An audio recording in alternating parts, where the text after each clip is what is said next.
চট্টগ্রাম ও রাঙ্গুনিয়ার পার্শ্ববর্তী রাঙ্গামাটির কাপ্তাই সীমান্তবর্তী এলাকাত অবস্থিত কর্ণফুলী পেপার মিলস KPM ৭২ বছরের পুরনো জরাজীর্ণ যন্ত্রপাতি ও নানান সীমাবদ্ধতার মধ্যেও গুরুত্বপূর্ণ দায়িত্ব সফলভাবে পালন করে যার রাষ্ট্রায়ত্ত এই প্রতিষ্ঠান নান। আগে একটু এখন চলার ভালো মনে করো ফাল ইয়া নাই, ওই গাছ বাস নাই, ইয়া নাই, হয়তো বন্ধ আছে এখন চলে জ্বালাই দিবি। আসন্ন ত্রয়োদশ জাতীয় সংসদ নির্বাচনের হতা মাতাদ্রাহী ব্যালট পেপার চাপানোর লাই নির্ধারিত সময়ের আগেই KPM উত্তর নির্বাচন কমিশন পাঠানোই ৯১৫ টন কাগজ। বাংলাদেশ স্টেশনারি অফিস BSOর মাধ্যমে সরবরাহকৃত এই কাগজের বাজার মূল্য ধরই প্রায় ১১ কোটি টিয়ারও বেশি।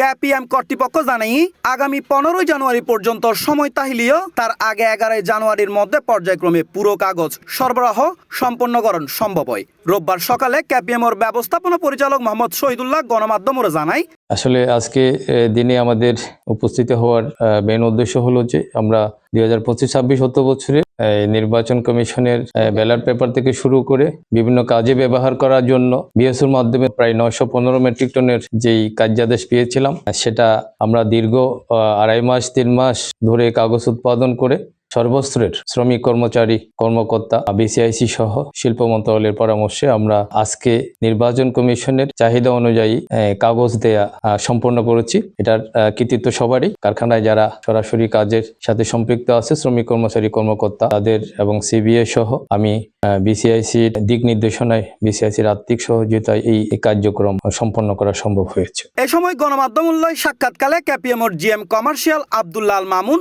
উৎপাদন বিভাগের প্রধান মইনুল ইসলাম ও GM অ্যাডমিন আব্দুল্লাহ আল মাহমুদ উপস্থিত আছিল। চলতি অর্থ বছরত ৩৫০০ টন কাগজ উৎপাদনের লক্ষ্য নির্ধারণ করি ইতিমধ্যে প্রায় ১৯৩০ টন কাগজ উৎপাদন সম্পন্ন হয়।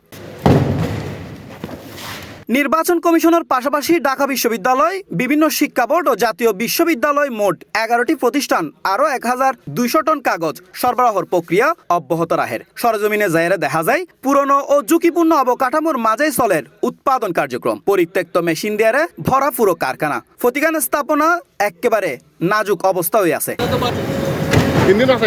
গত অর্থ বছরে ৩০০০ টন উৎপাদনের লক্ষ্য তাইলেও সীমাবদ্ধতার কারণে উৎপাদনই মাত্র ১৬০০ টন কাগজ। তবে KPMর হারানো ঐতিহ্য ফিরে আনি বেল্লাই নতুন উগ্র পেপার মিল ও সৌক কেমিক্যাল প্লান্ট স্থাপনের প্রস্তাব জানানোই ২৫ ও ২৬ অর্থ বছরত এই প্রস্তাবনাও ইতিমধ্যে সবুজ পাতাভুক্তই। প্রস্তাব বাস্তবায়িত হইলে বছরে ১,০০,০০০ মেট্রিক টন কাগজ উৎপাদন করিতে পারিব এই প্রতিষ্ঠান।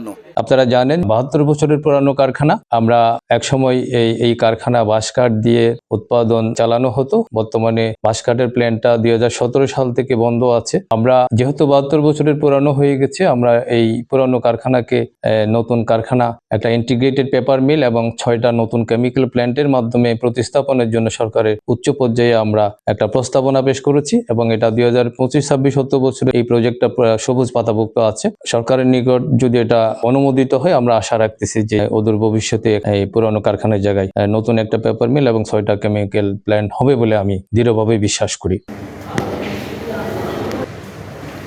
দর্শক, ৭২ বছরের পুরাতন কর্ণফুলী পেপার মিল এশিয়ার বৃহত্তর একটা কাগজ থাকলেও বর্তমানে বয়সের ভারে এই কর্ণফুলী পেপার মিল আসলে অনেকটা ধ্বংসর দ্বার প্রান্তে গিয়ে এবং ক্রমাগতভাবে লস দিতে দিতে এই পেপার মিল আসলে বর্তমানে অনেকটা যৌবন হারাইয়ের বৃদ্ধন্যে যে উপনীত। তবে আশার হতাইতে বর্তমানে কর্ণফুলী পেপার মিল সামনে যে নির্বাচন, এই নির্বাচন যে ৯১৫ টন কাগজ এতুন সরবরাহ করাই তারা বড় একটা সফলতা বলে মনে করে এবং এই পেপার মিলের তার হারানো যৌবন ফেরত দিবার লাই তারা নতুন গড়িয়ারে বিভিন্ন প্রস্তাবনা দিয়ে এই প্রস্তাবনায় যদি সরকারে যদি বাস্তবায়ন করে তাহলে এই পেপার মিলের যে নতুন প্লান্ট স্থাপন হইব এবং এর মাধ্যমে এই পেপার মিল তার হারানো যৌবন ফেরত পাবে বলে মনে করে সংশ্লিষ্ট। জগলুল হুদা, C+ TV, রাঙ্গুনিয়া।